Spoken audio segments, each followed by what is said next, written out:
Iran के राष्ट्रपति सैयद इब्राहिम रईसी इन दिनों टर्की के दौरे पर पहुंचे हुए हैं। कल वो टर्की पहुंचे और उन्होंने तैयब रजब अर्दोगान के साथ एक डिटेल बैठक की और इस बैठक में इजराइल और फिलिस्तीन के मसले पर कई तरह की सहमति बनी। उसके अलावा व्यापार को लेकर और बहुत सारी चीज़ें हैं जिनको लेकर आपस में साइन हुए हैं, कॉन्ट्रैक्ट हुए हैं और बहुत कुछ निकल करके सामने आया है। प्रेस कॉन्फ्रेंस करने के बाद दोनों ही नेताओं ने इसकी जानकारी मीडिया के साथ साझा की। राष्ट्रपति सैयद इब्राहिम रईसी ने बुधवार को मेहराबाद हवाई अड्डे से रवाना हुए और टर्की पहुंचे।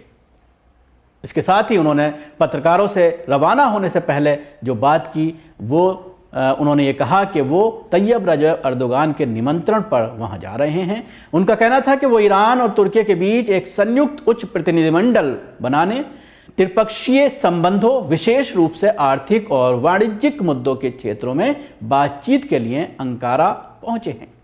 ईरान के राष्ट्रपति इब्राहिम रईसी की अंकारा यात्रा के दौरान तुर्की के राष्ट्रपति रजब तैयब अर्दोगान का कहना है वो और उनके ईरानी हम मनसब उन कदमों से बचने पर सहमत हुए हैं जो मध्य पूर्वी स्थिरता को खतरे में डाल सकते हैं।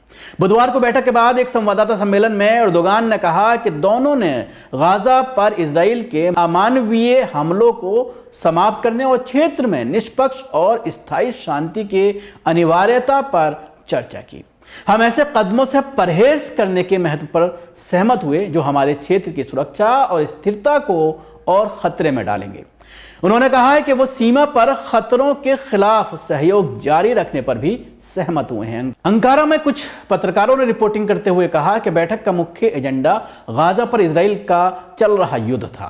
किसी को उम्मीद नहीं है कि दोनों नेता गाजा में जो कुछ चल रहा है उसे रोकेंगे, लेकिन कम से कम उनका उद्देश्य क्षेत्र में, विशेष रूप से यमन में, लाल समंदर में, रेड सी में क्षेत्रों में बढ़ते संकट को रोकना है। उन्होंने कहा राष्ट्रपति तैयब रजब अर्दोगान और ईरान राष्ट्रपति इब्राहिम राइसी ने कहा है कि वो आतंकवाद के खिलाफ लड़ाई के लिए प्रतिबद्ध हैं।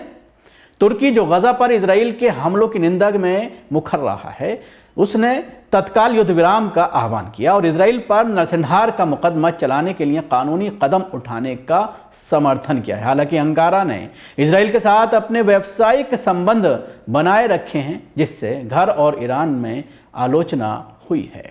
ईरान उन कई देशों का नेतृत्व करता है जिसे वे प्रतिरोध की धुरी कहता है, जिसमें हमास, यमन के होतियों और क्षेत्र के अन्य शिया मुस्लिम समूह शामिल हैं जिन्होंने इजराइल और उसके पश्चिमी सहयोगियों का सामना किया है। ये संकेत देते हुए कि गाजा का युद्ध व्यापक क्षेत्र में फैलने का खतरा है, संयुक्त राज्य अमेरिका और यूनाइटेड किंगडम ने लाल सागर में जहाज़ों पर होती हमलों के जवाब में यमन में ठिकानों पर हमला किया है।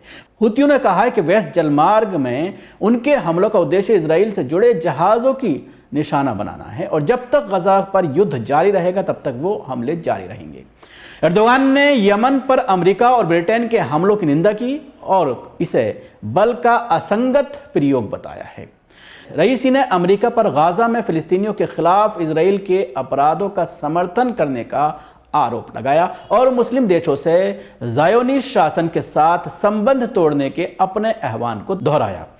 उन्होंने बुधवार को कहा कि फिलिस्तीन और गाजा में जो हो रहा है वो मानवता के खिलाफ अपराध है और संयुक्त राज्य अमेरिका और पश्चिम इन अपराधों का समर्थन कर रहे हैं।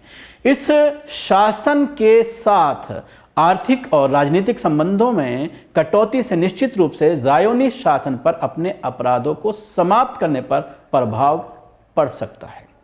सीरियाई युद्ध गिरह सहित कई मुद्दों के कारण तुर्की और ईरान के बीच जटिल संबंध रहे हैं।